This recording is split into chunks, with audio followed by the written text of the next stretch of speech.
I didn't think 6 inches could cost someone over 100 grand. But then again, most people don't build a house on land that isn't theirs, especially after being told more than once to stop. See, my property isn't anything fancy. It's not one of those Instagram-ready homesteads with white fences and curated sunsets. It's just 5 narrow acres my dad bought back in the mid-'80s, long before anyone thought this area would be worth a second glance. It runs like a skinny strip from the county road all the way back to a shallow creek. Mostly woods, a little uneven, quiet in a way you can't really buy anymore. Except, technically, we already did decades ago. Everything about it is clear-cut, legally speaking, surveyed, recorded, marked with old iron stakes that haven't moved an inch in 40 years, the kind of land that doesn't cause problems until someone else decides it should. That someone showed up about 2 years ago. They called themselves the Fresh Start Couple. Yeah, not officially, just the vibe they pushed online. Evan and Lila Harper, mid-30s, remote workers out of Portland, the type who sell everything, move rural, and suddenly become experts in intentional living after 3 weeks on YouTube. They bought the 5-acre parcel next to mine, posted drone shots, mood boards, captions about building a legacy. And honestly, I didn't care. People come and go out here, most keep to themselves, wave if they're polite, ignore you if they're not, and I'm fine either way. At first, they were just background noise. Contractors coming in, trucks, excavators, the low hum of something expensive being built. And you could tell this wasn't some DIY cabin situation. This was serious money, custom design, architect plans, foundation work that looked like it belonged to a magazine spread, not the middle of nowhere. Then one afternoon, I noticed something that didn't sit right. It wasn't obvious at first, just a feeling, like the shape of their foundation looked a little too close to the line between our properties. Now, I've walked that boundary more times than I can count. I know exactly where those stakes are, even when they're half buried under leaves, so I walked out there, brushed one off, and sure enough, it was exactly where it's always been. But their foundation? Yeah, it wasn't. It was over. Not by a lot. Not enough to jump out at someone using a phone app or eyeballing it from a distance. But close doesn't matter when you're talking about property lines, and what I saw was clear, about 6 inches of concrete sitting on my land. Now here's the thing. 6 inches sounds small until it's not, until it's tied to permits, zoning, structural legality, until it's part of a permanent structure that legally shouldn't exist where it does. So I walked over to the site, found Evan standing there in brand new boots that hadn't seen a single day of real work, scrolling through something on his phone like he was supervising a movie set instead of a construction project, and I told him straight, "Hey, your foundation's over the line." He didn't even look worried. He smiled. Actually smiled. Pulled out his phone, opened one of those property map apps, you know the kind, colored overlays, satellite view, accuracy that's generous at best, and he goes, "No, we're good, man, see? Right here, this is the boundary." I remember just staring at him for a second, because there's a certain kind of confidence that only comes from not knowing what you're talking about. I told him, "Those apps can be off by 10, 15 feet. That's not survey grade." He shrugged, actually shrugged, said, "Those old stakes probably shifted over time." Shifted. Like iron rods just get up and walk away when nobody's looking. I pointed right at one, half exposed in the dirt, exactly where it had been since before he was probably out of high school, and I said, "That hasn't moved. Your foundation has." And that should have been the moment, right? The moment where a normal person goes, "All right, let's double check, let's fix it before it gets worse." But that's not what happened. He laughed it off, literally laughed, and said they were too far into the build to worry about a few inches, like we were talking about trimming a hedge, not pouring concrete onto someone else's property. So I left, not because it was resolved, but because I knew this wasn't going to be a one-conversation situation. A week later, I came back, this time with paperwork, actual surveys, official documents, the kind that don't rely on satellites guessing where your fence should be, and I walked him through it again, calmly, step by step, showed him the boundary, showed him the encroachment, explained exactly what needed to happen. He barely looked at the papers, didn't even pretend to care. Instead, he leaned back a little, crossed his arms, and gave me that look. You know the one. The, "I've already decided you're the problem" look, and said, "We're not tearing out a foundation over this." Then came the offer, and this is where it got interesting. He said, Why don't we just adjust the property line? We'll cover the survey costs, and I'll throw you $1,000 for the inconvenience. $1,000 to rewrite legal boundaries, to legitimize a mistake they made without permission. I actually thought he was joking at first. I said, "You want me to sell you part of my land because you didn't bother to check where you were building?" And he goes, "It's just easier for everyone." Easier? Yeah, for him. I told him no. Flat out. No negotiation, no counteroffer, just no. Fix it, move it, tear it down if you have to, but it's not staying where it is. That's when the tone changed. The friendly, laid-back, Instagram homesteader vibe? Gone. He got cold. Said I was being unreasonable. Said I was making a big deal out of nothing. Said no court would force someone to demolish part of a house over 6 inches. And then he walked away. Just walked away like the conversation was over. But it wasn't. Because construction didn't stop. Not for a day. Not for an hour. They kept building like nothing had happened, like I hadn't just told them. Twice. That part of their house was on my land. And that's when I realized something important. This wasn't a misunderstanding anymore. This was a decision. They knew. They just didn't think it would matter. So I stopped trying to handle it neighbor to neighbor, and I brought in someone who doesn't deal in opinions or convenience. A lawyer. The letter went out formal, direct, no room for interpretation. Cease construction, address the encroachment, or we escalate. Their response came back faster than I expected. And it was polished. Legal language, confident tone, the kind of wording that tries to sound reasonable while quietly dismissing everything you said. They called the encroachment minimal, said it caused no measurable harm. And here's my favorite part.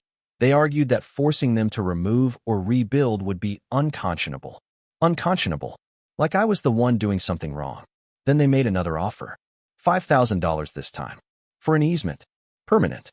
Which, translated into plain English, means they keep the part of the house on my land forever, and I get paid once to pretend that's okay.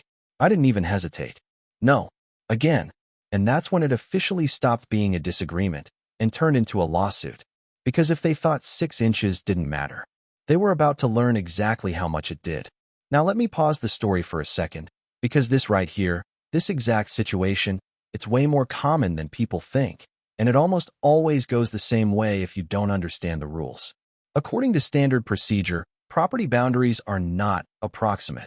They're not based on apps, vibes, or what feels right. They're defined by certified surveys and physical markers, period.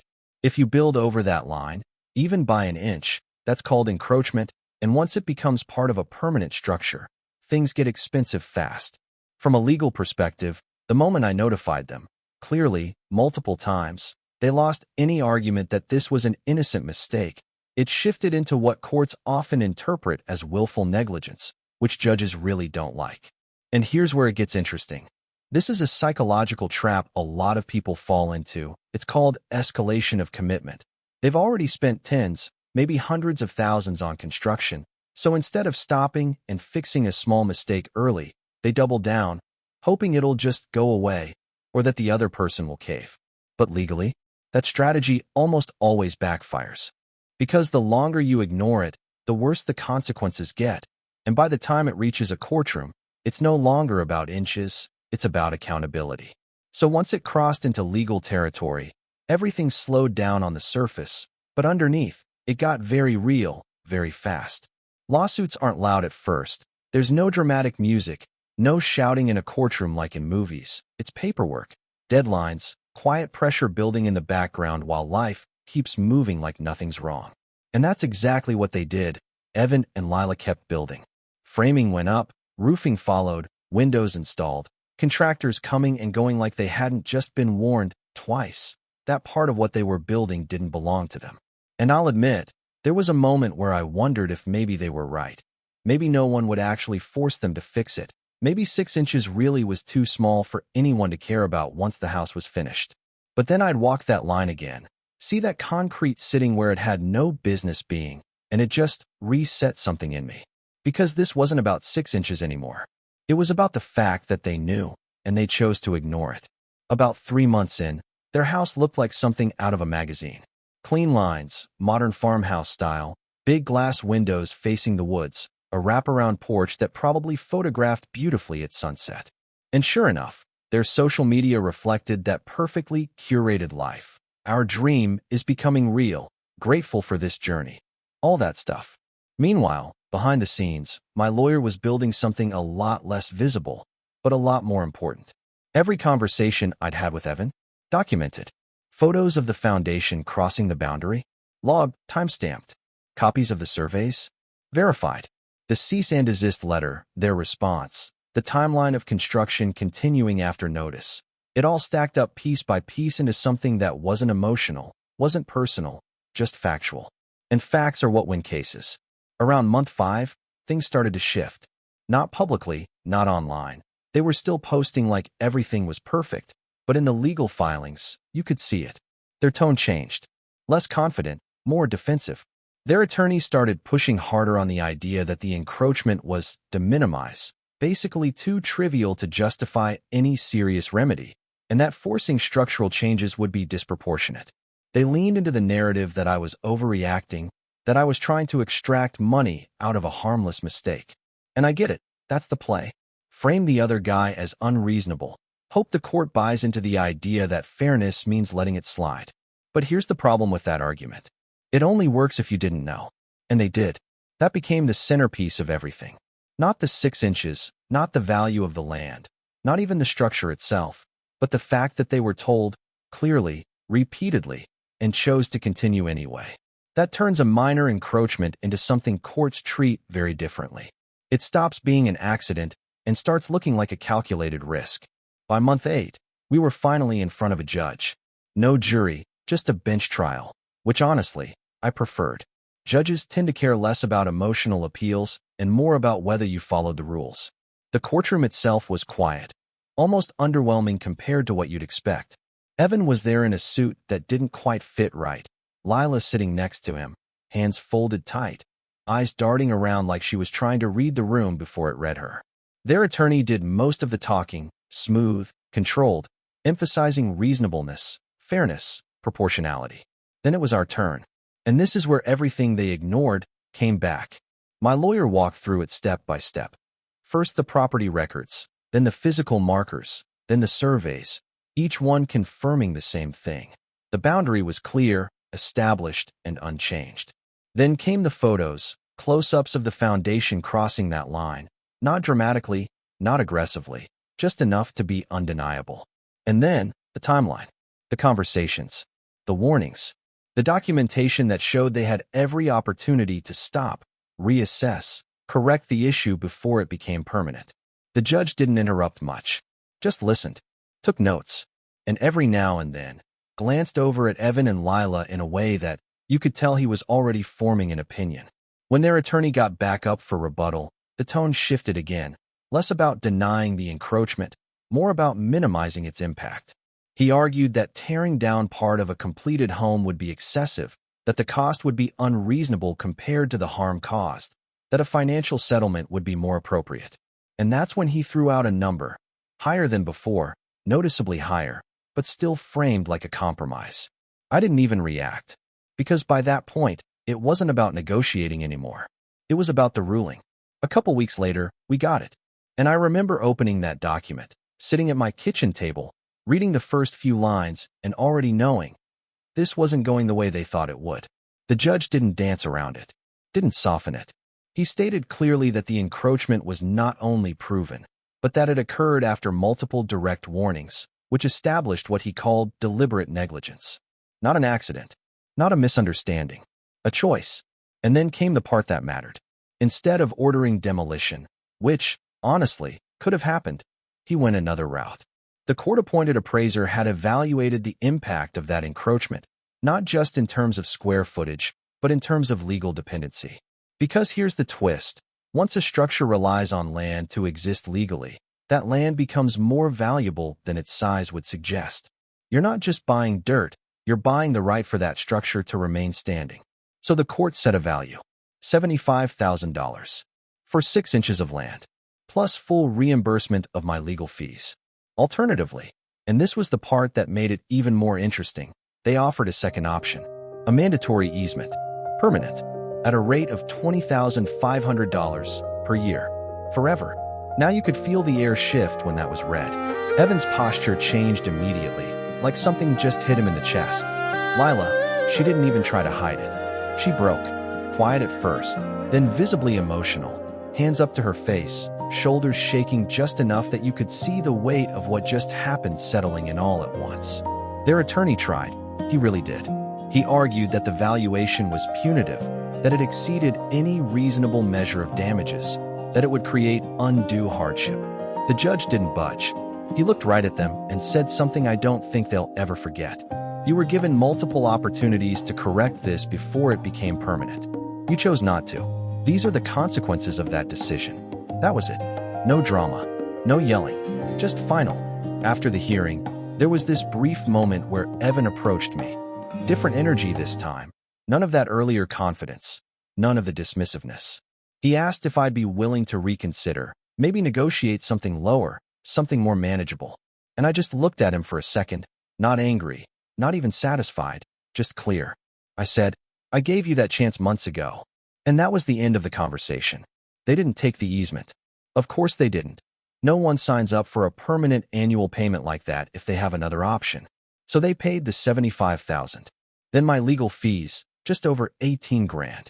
Then the cost of updating surveys, drafting the easement documentation to formalize the resolution, all the back-end stuff that comes with cleaning up a legal mess like this. By the time it was done, they were just over $100,000 deep. For 6 inches. And here's the part that stuck with me the most. Not the money, not the ruling, not even the courtroom moment. It was the fact that none of this had to happen. Not a single part of it. If they had stopped the first time I mentioned it, if they had taken 10 minutes to verify the boundary with an actual survey, if they had treated it like a real issue instead of an inconvenience, they could have fixed it for a fraction of the cost. But they didn't. Because somewhere along the way, they convinced themselves it wasn't a big deal. And by the time they realized it was already too late. So yeah, that's the story. 6 inches of concrete, $100,000 gone, and a lesson that hit way harder than it ever needed to. And if you strip away the drama, the legal filings, the courtroom moment, what you're left with is something a lot simpler, and honestly, a lot more common than people think. Because this wasn't really about land. It was about mindset. The lesson here is, small problems don't stay small when you ignore them, especially when they involve rules, boundaries, or other people's rights. And I know that sounds obvious when you hear it after the fact, but in the moment, it almost never feels that serious. It feels like a technicality, like something that can be smoothed over later, like, we'll deal with it if it becomes an issue. That's the trap. And yeah, this is where a lot of people fall into the exact same pattern. This is a psychological trap. That escalation I mentioned earlier, it doesn't just apply to money, it applies to ego. Once you've committed to a direction, once you've told yourself you're right, it becomes harder and harder to admit otherwise, even when the evidence is literally set in concrete right in front of you. Because admitting you're wrong doesn't just mean fixing the mistake. It means accepting that you should have listened earlier. And for a lot of people, that's the part they resist. From a legal perspective, this situation is actually pretty textbook. You build on land that isn't yours, you get notified, and you keep going anyway. You're no longer protected by the idea of honest mistake. Courts start looking at intent, at behavior, at whether you had a chance to prevent the outcome. And once it crosses that line, the consequences stop being about fairness and start being about accountability.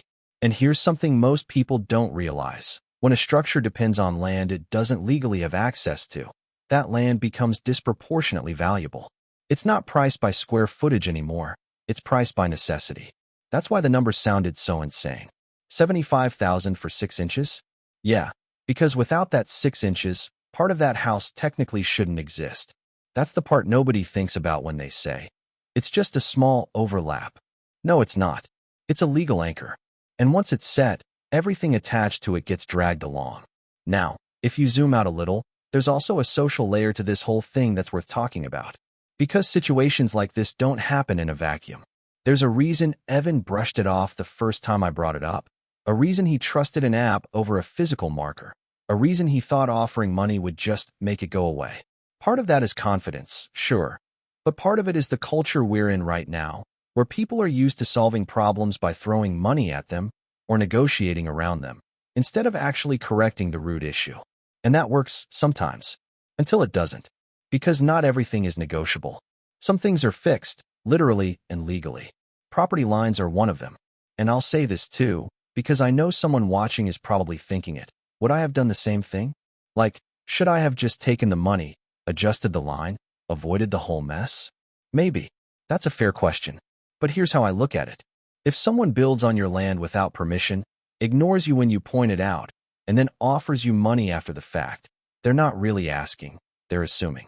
They're betting that you'll value convenience over principle. And once you say yes to that, you're not just solving a problem, you're setting a precedent. And I wasn't interested in doing that. Not for $1,000. Not for $5. Not even for $75. Because at that point, it's not about the land anymore. It's about the line. And whether it actually means anything. So yeah, that's where it ended. They kept their house. I kept my boundary.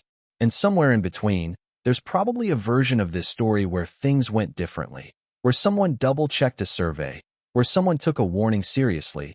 Where 6 inches stayed just 6 inches and didn't turn into a six-figure lesson. But that's not the version that happened. And honestly, that's why you're hearing about it. Now I'm curious, what would you have done in that situation? Would you have taken the money and moved on? Or pushed it all the way like I did? Because I'll tell you right now, there's no clean answer, just consequences you choose to live with. Drop your take in the comments. I read more of them than you'd think.